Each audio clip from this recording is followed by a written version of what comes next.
Assalamualaikum warahmatullahi wabarakatuh. Di sini kelompok kami akan mempresentasikan hasil pekerjaan kami yang berjudul Railways Reservation System.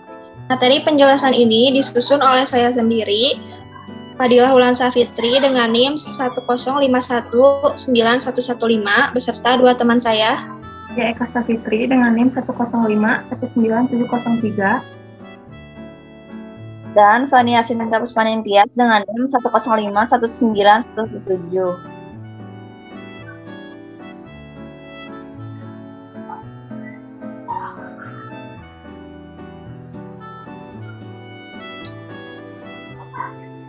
Di sini kami akan menjelaskan dua topik pembahasan, yaitu yang pertama ada SRS atau Software Requirement Specification. Di dalamnya akan meng-highlight tentang Introduction, Purpose, Design dan Implementation Constraint. Yang kedua ada SDD atau Software Design Document, yang di dalamnya akan dijelaskan tentang Scope, Purpose, System Overview, dan Modification and Implementation of existing system.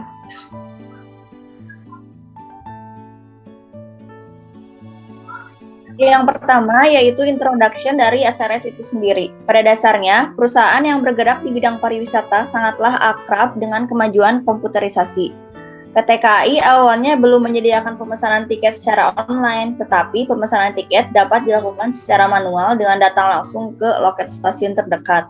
Maka dari itu, seiring berjalannya waktu dan dengan didukung dengan teknologi yang sangat modern ini, maka PT KAI membuat aplikasi untuk pemesanan tiket yang berbasis web.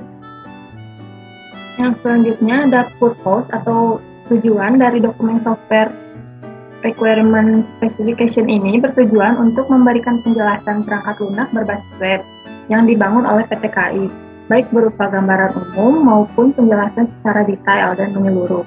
Pengguna dari dokumen ini adalah para pengembang dan atau pemakai sistem reservasi pemesanan tiket kereta api berbasis web, yang mana dalam hal ini pihak PT KAI yang merupakan acuan yang telah disepakati.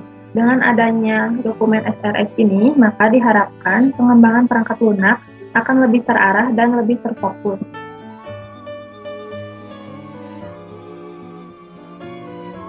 Ada design implementation constraint. Yang pertama, ada reservasi tiket dilakukan melalui logika yang telah ditentukan. Yang kedua, satu formulir untuk maksimal 6 orang. Yang ketiga, sebelum maksimal 60 hari perjalanan. Yang keempat, untuk menghemat waktu dan antrian agen dimungkinkan asumsi orang. Yang kelima, ada sistem akan berjalan di bawah Windows XP atau platform sistem operasi yang lebih tinggi. Yang keenam, ada sistem akan mengizinkan penginstalan Android atau iPhone dengan versi minimum 4.0 atau lebih tinggi.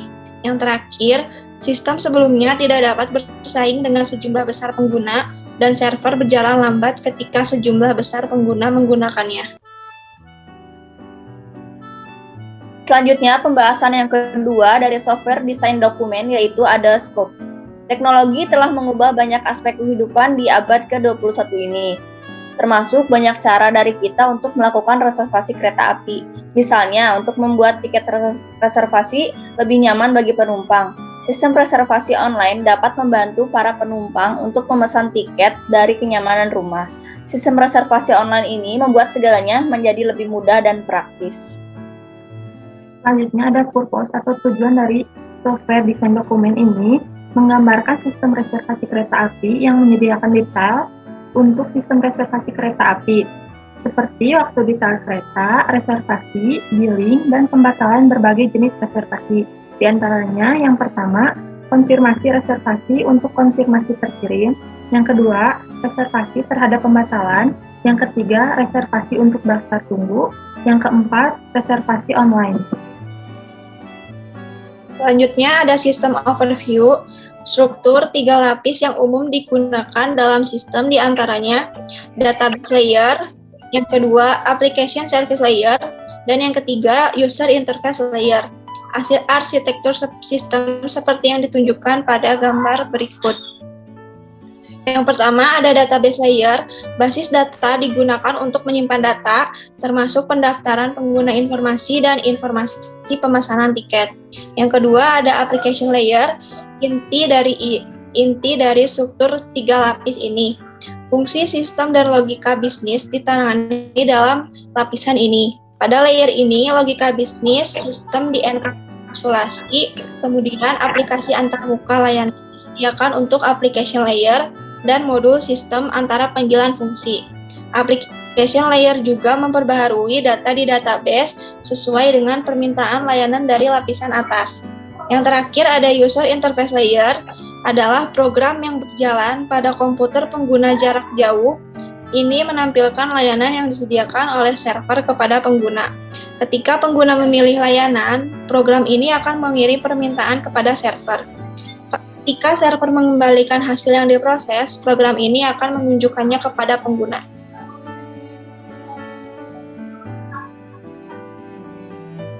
Yang terakhir ada modification and implementation of existing system. Jadi tujuan dari proyek ini memiliki cakupan yang luas karena memiliki beberapa fitur berikut yang membantu dalam membuatnya mudah digunakan, dipahami, dan dimodifikasi. Yang pertama ada otomatisasi status reservasi.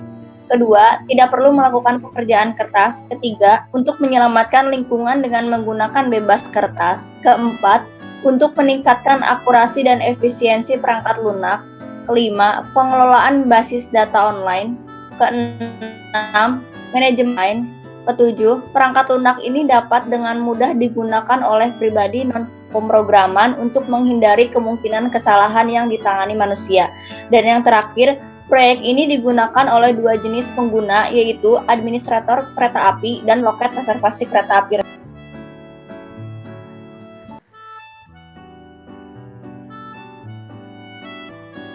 Sekian presentasi mengenai SRS juga SDD dari kelompok kami. Selanjutnya kami akan menampilkan hasil program aplikasi yang sudah kami buat.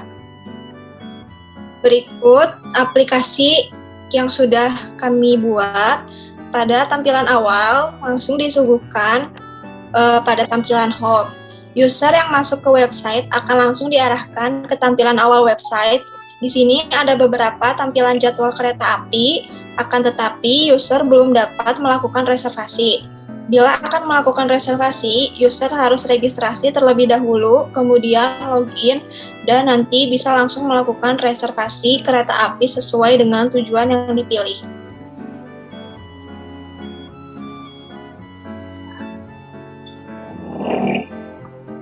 Selanjutnya, tampilan registrasi. Di sini, user harus registrasi dahulu dengan mengisi nama dan password. Kemudian langsung tekan tombol register.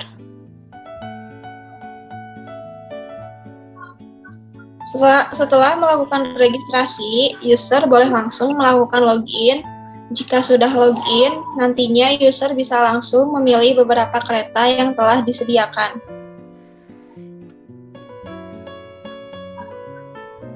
Selanjutnya ada tampilan home user.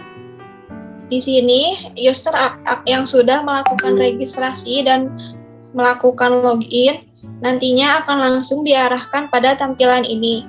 Tampilan ini menjelaskan beberapa informasi tentang jadwal kereta api dan user bisa langsung melakukan search kereta serta jurusan yang akan dipilih. Informasi yang ditampilkan berupa asal, tujuan, kelas, harga, tanggal keberangkatan, dan waktu pemberangkatan.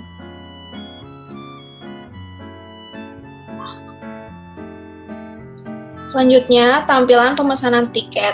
User yang sudah memilih tiket kereta diharuskan mengisi data diri dengan lengkap, guna agar pemesanan tiket bisa berjalan dengan lancar sesuai dengan data diri.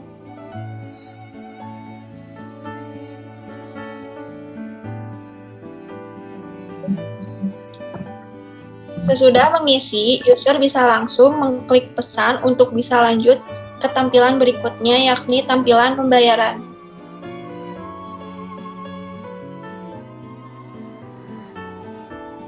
Ini adalah tampilan pembayaran tiket. User yang sudah mengisi data diri dengan lengkap nantinya akan langsung diarahkan ke tampilan pembayaran. Tampilan ini berisi beberapa informasi mengenai pembayaran seperti kode pembayaran, harga, dan total pembayaran.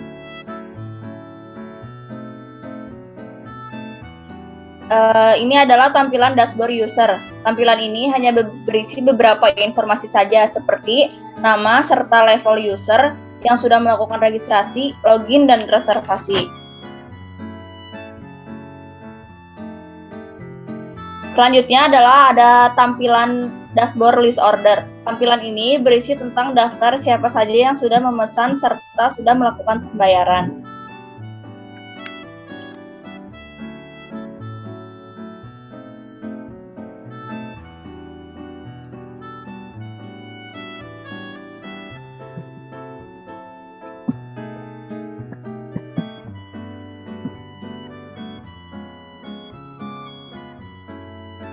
Nah, ini adalah tampilan dashboard admin. Tampilan ini adalah tampilan khusus admin. Nantinya, admin akan melihat berapa dan siapa saja yang sudah melakukan reservasi dan pembayaran yang sukses.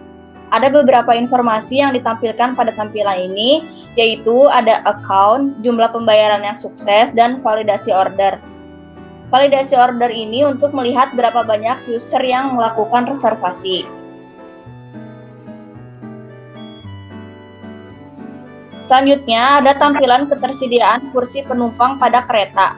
Tampilan ini berisi informasi tentang berapa banyak jumlah penumpang, limit penumpang, serta sisa kursi. Selanjutnya ada tampilan jadwal kereta api. Tampilan ini berisi informasi tentang asal, tujuan, kelas, harga, tanggal berangkat, waktu keberangkatan, dan action yang diperuntukkan khusus oleh admin. Di sini admin bisa mengedit atau mendelete jadwal kereta api. Selanjutnya,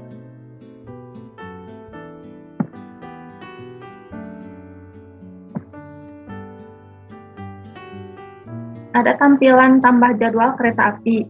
Tampilan ini berisi informasi tentang asal, tujuan, kelas, harga, limit penumpang, tanggal berangkat, dan waktu keberangkatan yang dapat diisi oleh admin.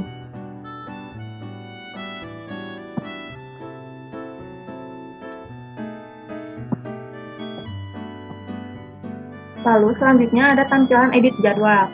Di sini admin dapat mengedit jadwal kereta api yang sudah ada, seperti asal, tujuan, kelas, harga, tanggal berangkat, dan waktu keberangkatan. Yang terakhir ada log payment. Tampilan ini merupakan informasi tentang ID, payment code, status, date, dan action oleh admin. Sekian presentasi SRS dan SBB yang dapat kelompok kami sampaikan. Mohon maaf apabila ada kesalahan kata dalam penyampaian presentasi. Wabillahi taufiq wal hidayah. Wassalamualaikum warahmatullahi wabarakatuh.